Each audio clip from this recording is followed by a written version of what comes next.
দিনে দেখলে মনে হবে পুরনো ইট, ভাঙা জানালা, নীরব রাস্তা। কিন্তু প্রশ্নটা হলো, রাতে এখানে পাহারা দিতে কেউ রাজি হয় না কেন? 180 বছরের পুরনো এই নগর একসময় ছিল ধনী ব্যবসায়ী আর জমিদারদের ভিলা। হঠাৎ একদিন সবাই চলে যায়, ঘরগুলো রয়ে যায়। স্থানীয়রা বলে এরা সবাই মরেনি, কিন্তু আর ফিরেও আসেনি। একজন নাইট গার্ডের কথা, রাত 3টের সময় আমি শুনি পায়ের শব্দ, কিন্তু সামনে কেউ নেই। সেভাবে হাওয়া, কিন্তু হাওয়া কি সিঁড়ি বেয়ে নামে? আরেক রাত একটি বাড়ির জানালায় হালকা আলো জ্বলে ওঠে।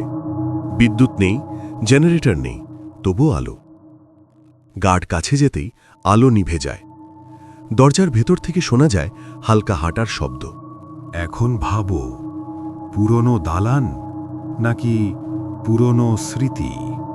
সবচেয়ে ভয়ঙ্কর ঘটনাটা ঘটে এক নতুন পাহারাদারের সাথে।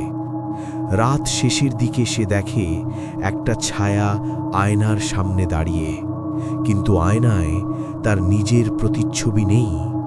ছায়াটা ঘুরে তাকায় আর ফিসফিস করে বলে, এটা আমাদের বাড়ি, তুমি এখানে নতুন। পরদিন সকালে পাহারাদারকে আর পাওয়া যায়নি। কোনো লাশ নয়, কোনো চিহ্ন নয়, শুধু রেজিস্টারে লেখা ছিল তার নাম কখনোই ডিউটি লিস্টে ছিল না। পানাম নগর তাই শুধু পরিত্যক্ত নয়, যারা হঠাৎ চলে গিয়েছিল তারা আজও পুরোপুরি যায়নি। দিনে তুমি ইতিহাস দেখবে, কিন্তু যদি রাতে শোনো পায়ের শব্দ, ফিরে তাকিও না, কারণ পানাম নগরে সবাই জীবিত নয়।